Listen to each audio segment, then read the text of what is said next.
Bem-vindos a mais uma roda de conversas em parceria com a Unibis Cultural e o Superasas. Superasas é um grupo de divulgação, pesquisa e apoio a sobreviventes de abuso tóxico num relacionamento com psicopata, narcisista, perverso, perversa. E nós fizemos essa série de rodas já, acho que dois anos, né, seguidos, nessa ótima parceria que temos com o Unibis Cultural. E hoje, o que nós vamos falar hoje é como sair de um relacionamento tóxico. E esse assunto está baseado também na roda anterior em que a Luciana nos expôs, segundo o Pathwork, como que são os relacionamentos saudáveis e os relacionamentos não saudáveis. E eu gostaria de combinar com vocês que vocês desliguem as câmeras se vocês não querem ser gravados, né? Ser vistos, aliás. E desliguem os seus microfones enquanto vocês não querem falar. Se quiserem falar, aí levanta a mão e liga o microfone. E as perguntas vocês podem fazer depois da nossa apresentação. Vocês podem fazer as perguntas por escrito no chat, ou, se quiserem perguntar direto, viva voz, então vocês levantem a mão e a gente, então, responde a sua pergunta que você fizer. Nós pretendemos gravar só a apresentação. E terminada a apresentação, a gente para a gravação, tá bom?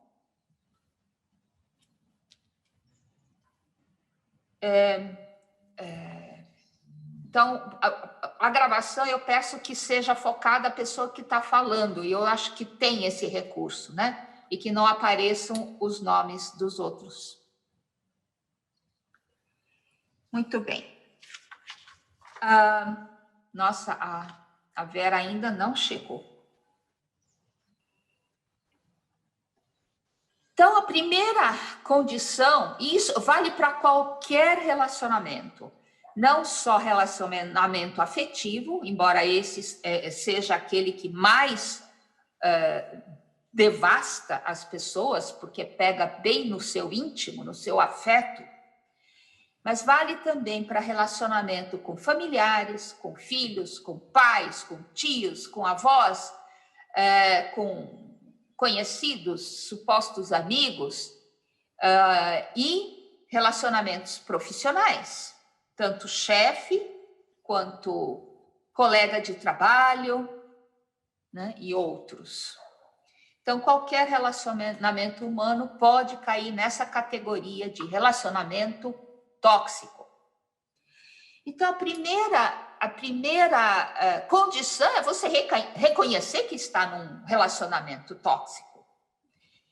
E nós já falamos bastante sobre isso, como reconhecer. Mas, em geral, você sabe, porque você sente, não dá mais, chegou no limite.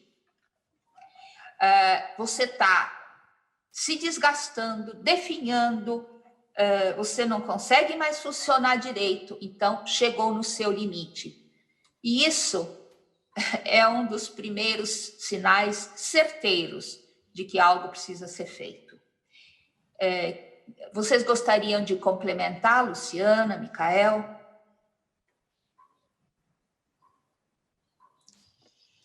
Só uma observação, né? Eu achei interessante a fala da senhora Sônia no início.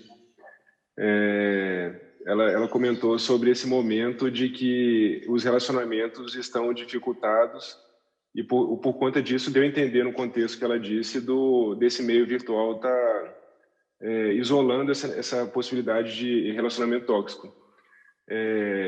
Um adendo, né? Então, assim, esse tipo de relacionamento ocorre até via mensagem, né? Então, por exemplo, um narcisista que ele seja o anfitrião de eu esqueci como é que fala, quem organiza um grupo de WhatsApp de um tema específico de discussão.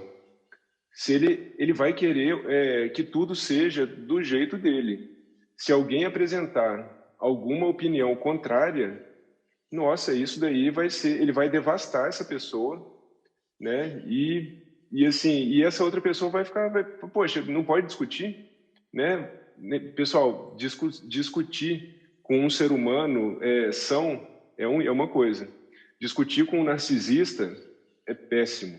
Discutir com um psicopata nem se fala, porque entra toda aquela salada de palavras que vocês conhecem, entra muita mentira, entra, né, dados que não batem com a realidade, e realmente, para um raciocínio lógico, causa nó na consciência do outro, né, do são. Tá? Então, é só isso que eu queria complementar agora. Luciana, você gostaria de complementar sobre reconhecer que não dá mais? O que a gente sempre tem falado, né, Júlia, a questão do autoconhecimento, a autovalidação, porque esse jogo de palavras tem uma altura do campeonato que você nem sabe mais a sua verdade qual é, né? É tanta mistura, tanta confusão interna que você chega a duvidar até dos seus sentimentos, do que você está sentindo, da sua percepção a respeito do relacionamento, tal, a inversão, né, que uma pessoa narcisista ou psicopata conseguem fazer, né? Então, não é fácil, como a gente sempre fala, precisa de ajuda, porque enquanto você não tiver claro, né, que o que você está sentindo é realidade e não delírio ou imaginação, né, você não consegue pôr o pé firme em chão firme e sair, né? Então, isso é muito importante, buscar ajuda e reconhecer que o que você sente, de fato, validar o que você está sentindo, né? Tal a quantidade de inversão de percepção que o outro consegue. E mais uma coisinha que a Sônia falou também, nesse momento de pandemia, que as pessoas ficam muito enclausuradas entre si, né? Então, eu nunca atendi tanta gente sofrendo, tanta gente em relacionamentos super mal resolvidos, tóxicos, né? E o que dirá, então, pessoas que convivem e agora estão isoladas, né? E segregadas, fechadas, junto com uma pessoa tão nociva e tão tóxica quanto esta, né? Então, E os nervos afloram, né? Os nervos afloram nesse momento pandêmico, onde realmente as coisas ficam mais tensas, mais difíceis, né? As pessoas menos livres, né? Mais as suas emoções levadas ao extremo, né? E tudo mal resolvido, autoconhecimento não acontece, então fica projeções de responsabilidade em cima do outro, fica coisas mal resolvidas, né? Então, era isso que eu queria acrescentar também. Ótimo. Então, quando você constata isso, primeira coisa é blindar-se, porque se você ainda está nesse relacionamento, até você conseguir sair, você precisa poupar sua energia, porque essas pessoas são vampiros emocionais. Para começar, já são vampiros também de dinheiro, vão sugando tudo de você. Então, para você parar de perder sua energia, você precisa se blindar.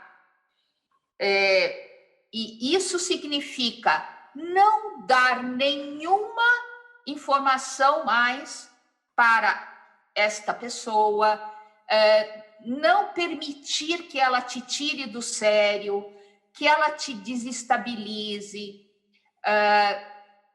energeticamente, entendem? Se fisicamente ainda não der para sair fora, né? Porque aí você poderá começar a planejar seu plano, né? Planejar sua rota de fuga do abuso. E para isso, a Vera, que fez essa compilação, né, de passos práticos, que ela é muito prática, fazer um levantamento do que é seu de verdade e o que é do outro, né? E você coleta tudo que é seu, tudo que você quer salvar, fotos de família, tudo que é precioso para você, você junta e, se possível, guarda num lugar seguro. Documentos, principalmente, porque essas pessoas, por exemplo, em relações íntimas, elas podem ficar com seus documentos, coisas suas, sabe? Por exemplo, escritura da sua casa, a criatura pega e você não, até você provar que a casa é sua, você pode perder muito tempo, muito dinheiro, muito desgaste psicológico. Então, sabe, a gente precisa virar tipo detetive e ir dando esses passos, ao mesmo tempo coletando provas do abuso, sem que o abusador ou a abusadora saibam, né? Gravações, fotos, documentos, tudo que é possível você coleta, porque você vai precisar. Eles, se possível, né, eles inventam um jeito de atacar você e você vai ter que se defender. Ou então, vai ter que atacar para reaver o que é seu. Vai ter que atacar para, por exemplo, tirar das garras dessa abusadora, desse abusador, o teu filho. E essas pessoas costumam usar de todos os subterfúgios para ganhar processos jurídicos. Sabem usar, eles são experts no assunto. Por quê? Porque são manipuladores, mentirosos. Para essas pessoas não tem problema algum forjar documentos falsos, por exemplo, né? Não tem moral, então faz tudo isso. E uma outra sugestão da Vera se você, por exemplo, convive com essa pessoa, você já procura um lugar para onde você poderá fugir, um lugar físico, sabe? Onde você poderá ser acolhido, acolhida. Você, seus filhos, talvez, e suas coisas. Vocês gostariam de acrescentar alguma coisa? Luciana, Micael?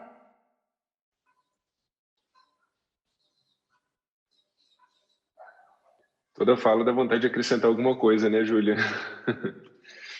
Mas, pegando até aquela sua fala inicial, uma das metas do grupo Superases é não deixar o sobrevivente chegar nessa fase final, né? São as pessoas terem conhecimento do que um narcisista, um psicopata faz, porque elas dão indícios desde o início do relacionamento e não deixar ser totalmente depredada, chegar nesse nível que a Júlia tá mostrando várias facetas do mesmo cerne, né? Não é só relacionamento amoroso. Muitas pessoas acham que isso é exclusivo de relacionamento amoroso e não é. Qualquer tipo de relacionamento pode ser abusivo. Qualquer relacionamento, né? Então, eu comentei no celular, a Júlia falou do trabalho, todos esses, né? E a Vera, né? Como a Júlia está comentando, ela compilou. Ela chegou a lançar um livro, Júlia, sobre esse tema? Não. Ou não? Não, né? Tá, mas é isso, né?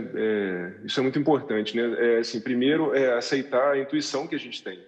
Todo mundo tem intuição quando entra em contato com um ser desse, né? Vai ter uma propaganda muito boa. Eu falo que eles são experts em marketing, Eles vão provar para vocês como um ótimo político que ele é o melhor de todos, mas lá no fundo, se vocês acreditam em alma, enfim, em sentimento, poxa, tem coisa errada, mas a propaganda é grande, né? Então esse é um cuidado que a gente tem que ter. Mas agora a Júlia já está falando no momento seguinte, eu voltei, né? Como sair. Como sair. Né? Como sair. Né? Então é isso tudo, né? Então assim, o que é importante, tem uma fala da Júlia que eu acho muito boa, é o seguinte, é você observar como eles fazem, não que você vai ser mau caráter depois que você tem um relacionamento desse. A gente não quer falar isso aqui. Mas eles têm uma maneira quase que é brilhante, é negro, né?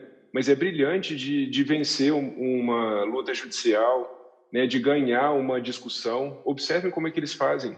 Vocês vão começar a fazer o contrário, lógico, mas para o bem, né? Para tentar ganhar sua individualidade de novo, ganhar sua independência financeira, emocional, sua liberdade.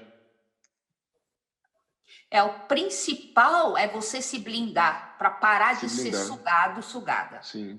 Tá? Porque isso é que deixa a pessoa incapaz, inclusive, de sair dessa situação. Tá tão depredada que não consegue. Às vezes as pessoas não conseguem sair da cama, né? Então, precisa parar de permitir a vampirização. E, quando chegou nesse estágio, procure ajuda médica. Porque quando chegou no corpo, não adianta fazer terapia, né? Cuidar das suas emoções, do seu psicológico, se o corpo não reage, né? Então, mas olha, procura um médico que entenda o que você está falando, né? Micael tem né? Ele sabe como atender uma pessoa vítima de um abuso de psicopata. É tudo igual, dá para ver, né? Porque é uma pessoa que está em estresse extremo, tem, né?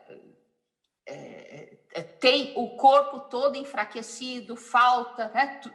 Tudo que precisa para um corpo funcionar bem. Então, procure um médico que entenda o que você está falando, que não te dê remédios que anestesiam o que você sente, porque aí você vai ficar incapaz de agir, né? Faz de conta que não está acontecendo mais nada com você, e aí você vai fazer o quê? Você é até capaz de achar que aquilo não é tão ruim como parece. Desculpe te interromper, Júlia, mas é isso, a gente vê muito isso, né, Júlia? E é um cenário muito triste, né? Então a pessoa é literalmente, de um lado, pelo médico, ela é dopada, e por outro lado, o terapeuta, o médico não entende do que está acontecendo, né? Nem sabe o que é um psicopata, por mais que saiba na teoria, mas acha que faz parte das histórias de Hollywood, né? Então vai dopar. E de outro lado, o terapeuta, o que ele vai fazer? Ele vai falar, não, você tem que ter gratidão, você tem que amar todo mundo. E aí entra nesse círculo e a pessoa fica pior ainda, né? Porque ela está vendo a mentira, ela está vendo ser depredada. O médico corrobora a depredação, o terapeuta também. Imagina como é que essa pessoa fica. E, pessoal, isso é o que mais acontece. Isso é muito triste, é desesperador, né? Então, assim, nós sabemos por experiência própria dessa história, né? Então, quando eu comecei a atender esse tipo de indivíduo, né, com essa história, me atender também, né, eu comecei a pedir exame laboratorial dessas pessoas e junto a estudar, porque ninguém me ajudava, né, e ninguém ajudava essas pessoas que pediam ajuda a mim, né? Então, o que eu via? Sempre o mesmo exame laboratorial, por incrível que pareça. Pode ser eu aqui e outro na Itália. O perfil mesmo. É um perfil hormonal de fadiga crônica, né? São pessoas, como a Júlia comentou, que muitas vezes não levantam da cama. Isso é muito sério, né? E fica mais sério ainda quando elas são entorpecidas. Não estou falando que todo tratamento convencional vai entorpecer, mas é uma conduta que a gente observou ao longo desses anos, né? Vão dopar ela porque ela vai aceitar. E aí o terapeuta vem para falar da gratidão.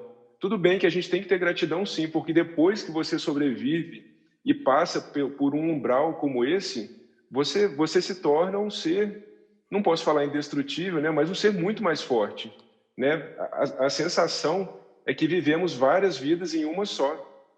Né? Então, por exemplo, o Micael de antes de um relacionamento desse, coitado, né? Agora o Micael de hoje é um que já parece que já passou 10, 20 vidas, né? Um aprendizado muito grande, né? Mas é um detalhe que tem que ser tomado cuidado. O profissional, terapeuta, médico, o item número 1 que ele precisa é saber o que é um relacionamento desse. Só isso, esse é o número 1. Sabendo o que é, ele já vai conseguir buscar um caminho melhor. Isso.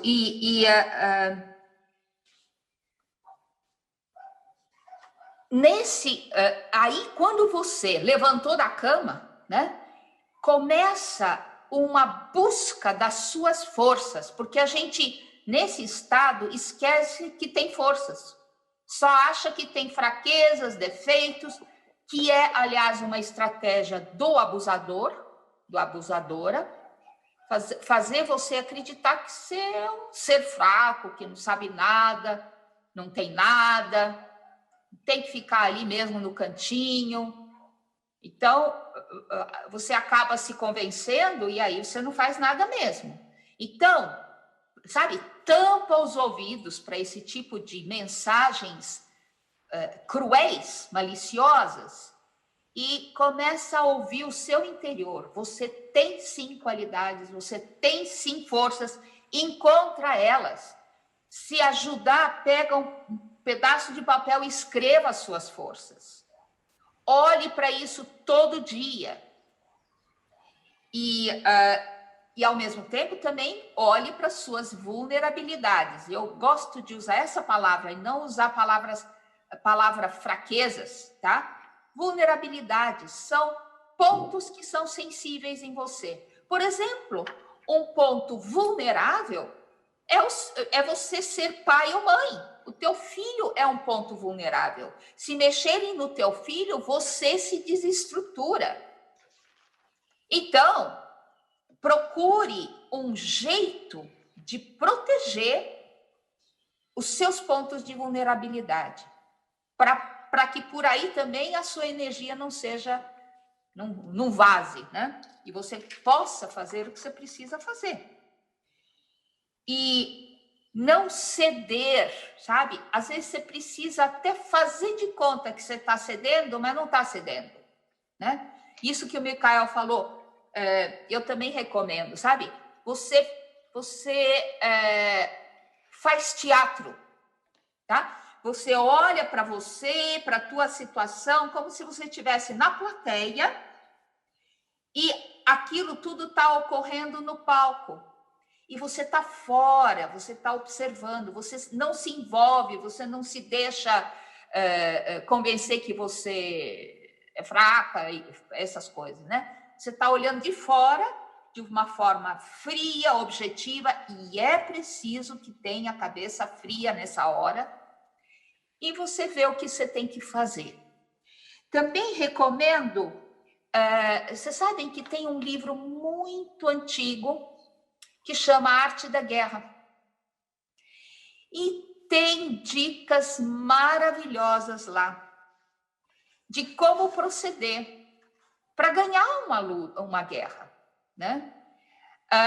Na verdade, a arte da guerra é como não entrar em guerra, porque uma vez que você entrou em guerra, os dois lados perdem, porque na luta não tem como ganhar. Você até pode ganhar a guerra, mas você tem muitas perdas. Então, como você faz para não ter que se armar, né, e gastar energia para se proteger dessa criatura que está te abusando de você, né? Então, conheça seu inimigo, conheça tudo sobre o teu inimigo, conheça o terreno no qual você está. Se puder trazer os acontecimentos para o seu território e não ficar no território do inimigo, é melhor, porque o seu território você conhece, né? Você domina o seu território. E se for necessário, negocie, use as armas do seu inimigo, sabe? Se ele é dissimulado, você também fica. Como o Micael falou, isso é teatro. Você está usando recursos para quê? Para você sair vivo ou viva e, se for o caso, seus filhos ou outras pessoas envolvidas nessa situação. Por exemplo, numa empresa, né? Pode ser que essa criatura está querendo acabar com a empresa. Então, você precisa ser astuto. Isso não é pecado. Gente, isso é necessário quando o oponente tem todas essas armas. E outra coisa muito importante é você ter com quem ou onde vomitar toda a sua indignação, porque a gente fica tão cheia, né? Tão cheia de como é possível uma pessoa que você acha que é uma pessoa, né? Um ser humano, fazer isso que faz. E você se sente com vergonha de ter caído nessa armadilha, e a vergonha puxa a culpa. E quando você se culpa, está perdido, porque você também fica sem energia para reagir. Então, jogue fora a culpa, ela não vai te ajudar. E assuma a responsabilidade. É muito diferente culpa de responsabilidade. Responsabilidade significa, eu vou sair disso. Isso é responsabilidade. Deixa para lá a culpa. A culpa é, coitada de mim, eu caí nessa armadilha e agora eu não vi na hora, eu deixei me enganar, né? Tudo isso é verdade, só que não se coloque na situação de vítima. A culpa leva você à vitimização e aí você também não sai. Largue a vitimização, assuma a responsabilidade. E quando você assumir responsabilidade, você se transforma em sobrevivente. Sobrevivente é aquele que luta pela vida. A vítima não se recupera nunca. O sobrevivente, sim, porque ele já deu o primeiro passo para sair deste buraco. Luciana, você gostaria de complementar, Micael? Eu queria voltar, porque como a metodologia do Patrick, ela trabalha muito com a questão emocional, né? Eu queria voltar nesse termo culpa e responsabilidade. A culpa é uma trapaça interna, onde você se coloca como, além de vítima, impotente. Você não tem recurso, você não tem saída, né? Você está condenado a ficar naquele lugar. E responsabilidade é ativo, ela é completamente diferente. Ela te dá poder, né? Eu sou responsável pela minha sobrevivência. Eu sou responsável por sair desse buraco onde eu me encontro. E a culpa não. A culpa te joga e ainda te joga e afunda mais ainda e te deixa lá sem recursos, né? Então, é muito importante, nos meus trabalhos de grupos e etc., quando a pessoa, minha culpa, pera, isso aqui é trapaça interna. Vamos mudar a palavra. Culpa não serve para nada. Ela só atrapalha, ela torna a situação ainda pior, né? Onde você se vê num estado de impotência, e a impotência é extremamente doloroso, é um estado extremamente doloroso, é diferente de responsabilidade, né? Certo, só isso que eu queria completar, Júlio. Ótimo. Essa questão do que você fala, né, Júlia, é até pesado, né, para quem ouve, de vomitar, mas é isso mesmo que ocorre, né? E para a gente poder realmente botar para fora toda essa confusão, a gente precisa de ser validado, principalmente por quem sabe que isso é uma realidade, né? Porque é tão dantesco, são histórias tão esdrúxulas, que para a maioria das pessoas, às vezes para grandes amigos, para familiares que sabem da sua conduta, vão desconfiar de você, né? Então isso parece estranho, né? Falar que você tem que validar, você tem que contar para alguém, mas isso já é muito grande, já é um passo enorme, você achar alguém que possa te escutar e entender o que está acontecendo. E com essa validação, só fechando esse tema, a gente consegue dar esse grande passo, né, para sair de uma vítima e virar um sobrevivente. E como sobrevivente, a gente se empodera, né, como a Luciana e a Júlia comentaram, o indivíduo começa a ter necessidade de buscar fortalecimentos, né? Então, esse é um tema que eu acho que é muito importante, até fazendo um parêntese, por exemplo. Hoje conversei com um amigo meu e ele falou, poxa, eu estou mal de saúde, né? Mas eu não estou fazendo a minha yoga, eu não estou comendo bem, eu estou dormindo mal, ou durmo pouco porque eu trabalho muito. É claro que eu vou ficar mal. Então, assim, olha que vida desempoderada, de vítima, né? Um sobrevivente, pelo contrário, ele tem que olhar para a vida dele, isso se chama autoconhecimento, ele tem que olhar para a vida dele e se perguntar, o que me fortalece? Né? Tudo bem que você pode comer um hambúrguer de manhã, de tarde, de noite. Gostoso? Claro que é. Né? Para muitos é muito gostoso. Mas isso vai te fazer bem? Isso vai te fazer ter pensamentos bons, vai te deixar forte? Claro que não. Né? Então, é importante buscar fortalecimento. Né? Então, por exemplo, tem pessoas que gostam de ir para a natureza, né? Para se fortalecer. Tem pessoas que gostam de ir para um culto, para uma igreja, não importa que seja. Tem pessoas que gostam de fazer yoga, né, para se fortalecer. Tem pessoas que gostam disso tudo, né? Então, assim, esse autoconhecimento é importantíssimo. Por quê? Porque começa a viver na mente do sobrevivente apenas desgraça. Tem que trazer bons conteúdos, se alimentar de bons conteúdos, de boas vivências. Para quê? Para ter força e combater esse mal, para se libertar. Não fazer mal para ele. A gente repetindo, a gente não está ensinando ninguém a fazer mal.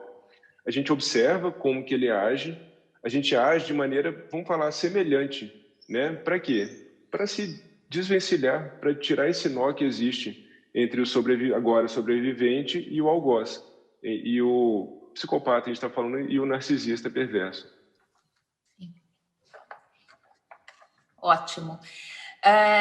E outro passo muito importante, então, nessa passagem de vítima para sobrevivente, é você aceitar que você nunca mais será a pessoa que será antes. Porque às vezes a pessoa lamenta tudo que ela perdeu. Eu quero voltar a ter isso, aquilo outro, uma família, um bom emprego que eu tinha antes, eu perdi. Isso nunca mais vai voltar. Principalmente porque você não é mais aquela pessoa. Você já mudou, como falou o Michael, tá? Então, essa lamentação, eu vejo em muitos pacientes meus, tá? Lamentar o que perdeu. Perdeu, acabou. Faça o luto necessário e vai para frente, tá? Essa experiência tão profunda que é como você morrer e nascer de novo, tá? Você renasce como a fênix das cinzas. Por isso que o nosso logo é uma fênix, tá? E outras coisas que eu gostaria outras conquistas que você precisa fazer nesse processo de recuperação, de libertação, é aceitar ser do jeito que você é, tá? Depois, recuperar o teu senso de identidade, e até isso a gente perde, tá? Ter autocompaixão, tá? Você se compadece por você mesmo, não é ficar se lamentando, não. Você aceita que caiu, que errou, que abusaram de você, e você se compadece de você mesmo. Isso é um passo necessário para você continuar andando. Autoproteção. Tá bom, abusaram, aqui o flanco está aberto, aqui o flanco está aberto, agora você fecha os flancos. Permitir-se receber conforto nos relacionamentos. Porque o que acontece aí? A pessoa decide não confiar mais em ninguém. E não dá para viver sozinha. Claro que você vai ser muito mais prudente do que antes, mas permita-se ter relacionamentos. Porque agora você vai estar muito mais capaz de ver o outro. Porque você está começando a realmente ver você mesmo. E aí você é capaz de ver o outro. E reconhecer um abusador se esse aparecer na tua frente. Cuide das suas carências para que estas não sejam ganchos por onde um novo abusador te pegue, né? Você mesmo se supre. Não espere que alguém vai suprir. Você que se supre. Isso a Luciana sempre fala, né? Sim. Ver as suas necessidades, as suas vulnerabilidades, né? Esse é um trabalho que as pessoas não querem fazer, mas elas querem que o outro telepaticamente entre nelas e descubra as necessidades delas, os desejos, né? É aí que a gente se torna presa fácil, né? De manipulações e etc. Então, por isso que o autoconhecimento é importantíssimo, porque assim como fisicamente a gente tem sede, levanta e vai buscar, reconhece, levanta e vai buscar um copo d'água, enfim, né? A gente também, hoje eu estou com alguma necessidade emocional, a minha vida está meio sem graça, eu gostaria de mais alegria, mais movimento, mais sol, né? Se eu reconheço isso através do autoconhecimento, essa conexão interna, o que eu posso agora como adulta me suprir, o que eu posso fazer durante minha semana, como eu posso ter mais movimento, mais, como o Micael falou, mais contato com a natureza, posso ir para o mar, né? Agora, se eu não sei o que está acontecendo aqui, quais são os meus desejos e necessidades emocionais, parece que o outro, como diz a Júlia, vampirescamente, não é mediunicamente, mas vampirescamente, ele entra na gente e, como bom sedutor que eles são, né, Júlia? Eles são sedutores hábeis, né? Eles nos cativam oferecendo tudo aquilo, parece que tem um raio-x que capta os nossos desejos e nos seduzem, né? Oferecendo aquilo que a gente mesmo não faz esse trabalho de investigar as necessidades e as carências que a gente tem. Então, a gente precisa trabalhar muito o autoconhecimento para a gente aprender a se suprir, né? E não necessitar do outro, né? Isso. E não é que a gente prescinde dos outros, né? A gente precisa dos outros, claro, mas não para nossas carências. Né? E essa questão Desculpa, Júlia, desculpa. É que tem diferença entre codependência, dependência e interdependência, tá? Codependência é quando você precisa do outro para viver, né? Você acopla no outro. A dependência é quando você é um pouco mais do que a codependência. A dependência é uma coisa normal, por exemplo, com a criança em relação a pais. Ela depende, né? Mas conforme ela vai crescendo e se fortalecendo, ela vai deixar de ser dependente. A codependente não, um adulto pode ser codependente. E a interdependência é quando duas pessoas inteiras, não metade, como no codependente, duas pessoas inteiras se relacionam, né? Então, uma supre alguma coisa para a outra supre para essa, né? Por exemplo, todos nós somos interdependentes. Eu não consigo nem comer se o fazendeiro não plantar a comida que está hoje na minha mesa, né? Isso é interdependência, tá? Então, Micael. Voltando no item anterior das carências, a gente observa que, se não forem tratadas essas carências, que são os ganchos desses vampiros, vão aparecer outros vampiros, né? Esse é um relato muito frequente.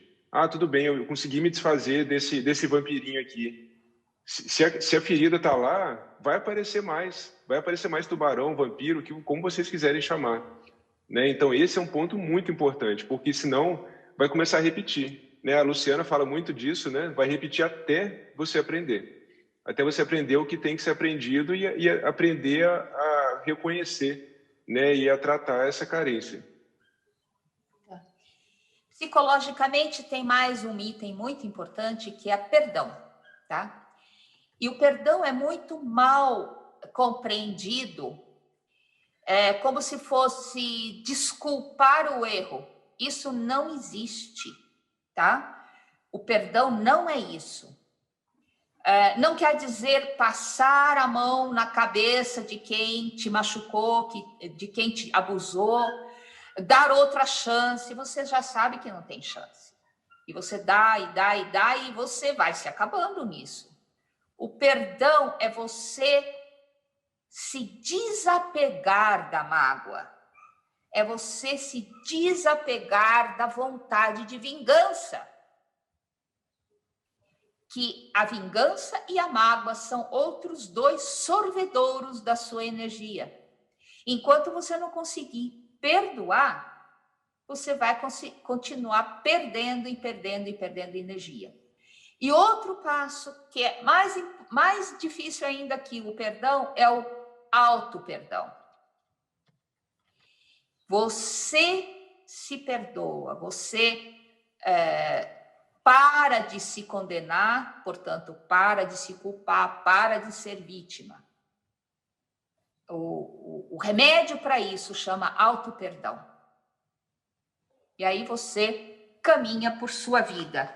Recupera a sua vida, reconstrói uma vida nova, você aprende a cuidar de si mesma, descobre suas forças que antes você nem sabia que existiam. Por exemplo, se você perdeu o emprego, você era uma alta executiva, né? Perdeu o emprego, principalmente agora, nessa pandemia, muita gente perdeu o emprego. Estão descobrindo outras habilidades que elas não conheciam antes. Por exemplo, eu soube de uma alta executiva que ficou sem nada, de repente, sem renda alguma, zero. Ela lembrou de uma receita de pão do avô dela. E começou a fazer pão, sabe? E está ali, conseguindo se sustentar. Né? E então você vai descobrir que a vida vale a pena mesmo, vale a pena, depois que você passa por tudo isso. E eu quero mostrar para vocês que sim, existe luz no final do túnel, existe um oásis depois que você atravessar o deserto. O importante é não parar de andar. Sabe? Porque se você parar de andar, você fica estagnado onde você estiver parado, né? Inferno também, a gente atravessa o inferno, né? Porque lá do outro lado acabou o inferno, ele tem fim. E aí você, mesmo que dê um passo mínimo de cada vez, continue andando. E aí você chega lá. Luciana, Micael, alguma coisa para acrescentar? Senão a gente já abre para perguntas. Eu só gostaria de falar um pouquinho do auto-perdão, que eu acho que é uma chave monumental, né? Porque enquanto você não chegar nesse auto-perdão, você não consegue liberar mágoa, vergonha, culpa, todos aqueles sentimentos que pesam, em vez de nos libertar, eles pesam e nos afundam ainda mais. E ligado a esse auto-perdão, eu sempre falo que está a autoaceitação. Eu não sabia, eu não tinha consciência, eu ignorava, portanto, aconteceu isso. Mas agora que eu sei, agora que eu estou consciente, eu aceito a situação toda, aprendo com tudo que houve e saio. Né? Então, A aceitação, para mim, é uma palavra que, né, as pessoas falam muito do perdão, mas eu acho que o perdão ele fica muito teórico, né, enquanto não houver duas coisas grandiosas, que é auto-amor e autoaceitação, né? Eu acho que enquanto o amor por si próprio, a aceitação do que foi possível, bem ou mal, todo mundo fez o melhor possível, né? Aí sim vem o auto-perdão e aí vem o primeiro passo para você virar o jogo, né? Eu gosto de, sempre como eu falo, a parte dos sentimentos para mim é muito importante, então eu ainda acrescentaria ao perdão esse auto-amor e autoaceitação, tá bom? Micael? Nada a acrescentar. Obrigado, Júlia. Tá bom. Então, agora podemos parar de gravar.